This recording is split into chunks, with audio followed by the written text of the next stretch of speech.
Bien-aimés, shalom, en pareil moment, et Dieu nous donne encore quelque chose à partager avec celui qui nous suit en pareil moment, de loin ou de près. Et je sais que Dieu va te bénir. Je te salue au nom de Jésus, le frère en Christ, les hommes de Dieu, le fidèle, les appelés, et j'en passe.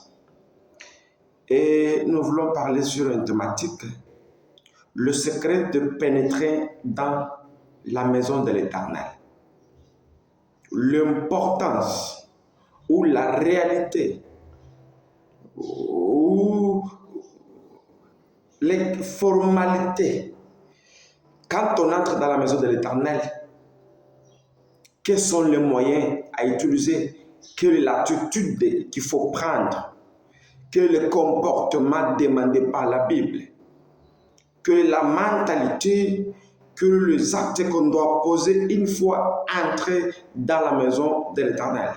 Mais il y a des secrets que le Seigneur va nous révéler. Une fois utilisé ces secrets, bien-aimés, tu ne sortiras pas dans la maison telle que tu es venu.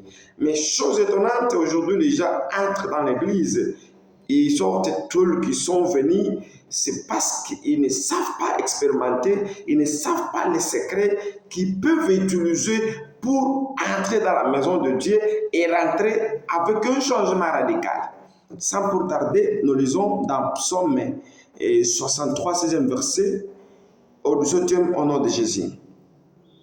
Quand je réfléchis là-dessus pour m'éclairer, la difficulté fut grande dans mes yeux, jusqu'à ce que j'eusse pénétré dans le sanctuaire de Dieu et que j'eusse pris garde au sort final des méchants.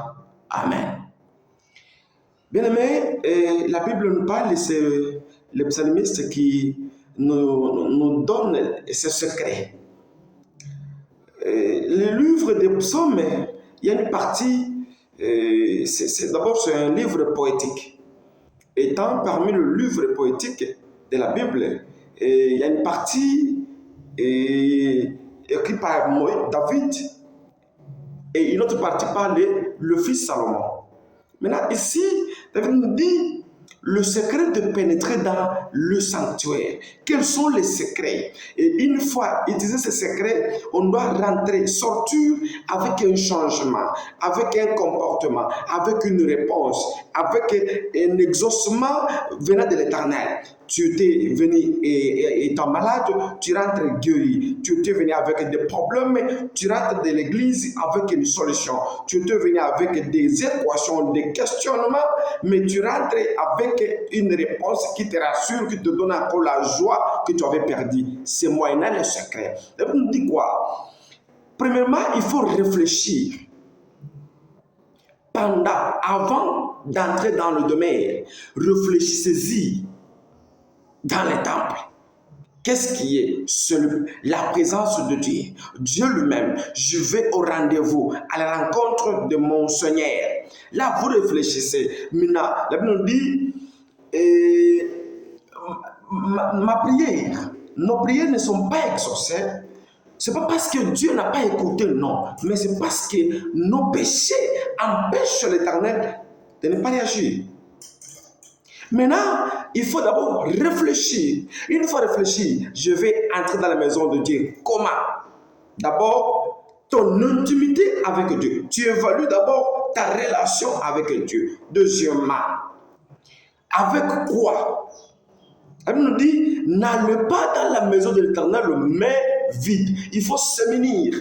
Anne, dans la Bible, chaque fois elle se rendait à Rama pour prier. Elle nous dit que son mari lui donnait le double des offrandes pour aller offrir. Mais aujourd'hui, les gens viennent avec seulement leur téléphone. Ils viennent comme ça, sans carnet, sans offrande, sans quelque chose que ce soit. Mais ils veulent que Dieu réponde à leurs exigences. Deuxièmement, quand vous y allez avec offrande, il faut y aller aussi avec la source de révélation qui est la Bible et le carnet. Quand on dit lisez dans Psaume 73, 16 au 17, là où on parle des secrets qu'il faut utiliser pour pénétrer dans la maison de l'Éternel. Là, vous réfléchissez. Une fois cette journée s'est donnée, vous entrez et il y a déjà le bagage que vous avez réfléchi. Vous vous munissez de vos biens. Deuxièmement, il faut pénétrer. Quand on entre dans l'église, les gens aujourd'hui ne veulent pas pénétrer en profondeur. Pénétrer, c'est-à-dire aller au fond. Mais les gens viennent superficiellement comme ça. Ils suivent la prédication en état connecté. Ils suivent la prédication en état d'abord à l'étranger. Ils suivent la prédication en regardant d'abord des créatures divines, la beauté des garçons, des filles, les habillements, les habits, les modèles, des coutures.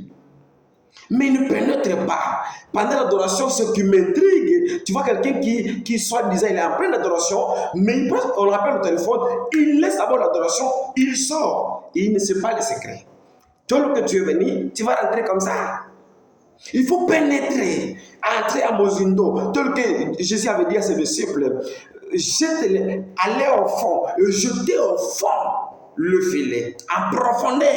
Quand vous entrez dans l'église, dans le domaine, dans la maison de l'Éternel, il faut entrer en profondeur. Vous vous attachez avec les prédicateurs, vous vous attachez au message du jour, vous suivez les cantiques du jour. Dieu parle tantôt d'une manière, tantôt d'une autre, bien-aimé. Il faut entrer en profondeur. Oh, c'est le miracle.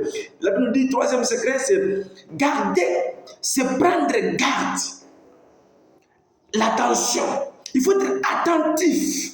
Il faut être prudent, s'abstenir aux distractions. Vagabondage d'idées, somnolence, distractions, téléphone.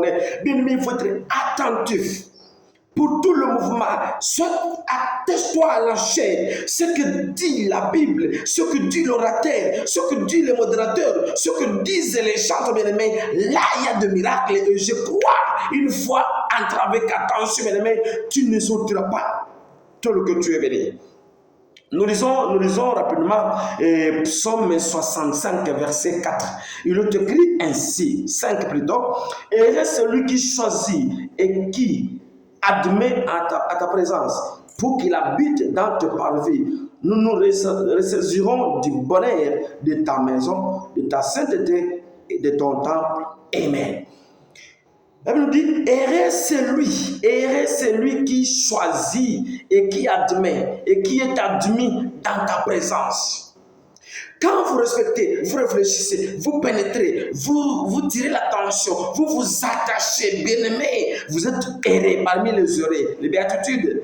Premier avantage. Deuxième, on dit, vous serez rassasiés quand la parole du haut de la chair, ça va te toucher, ça va te guérir, ça va te consoler, ça va te répondre, ça va t'orienter, ça va te recadrer. Tu rentres dans rassasié. Tu avais fait, mais tu sais quand même, non. Il y a déjà quelque chose qui est entré déjà.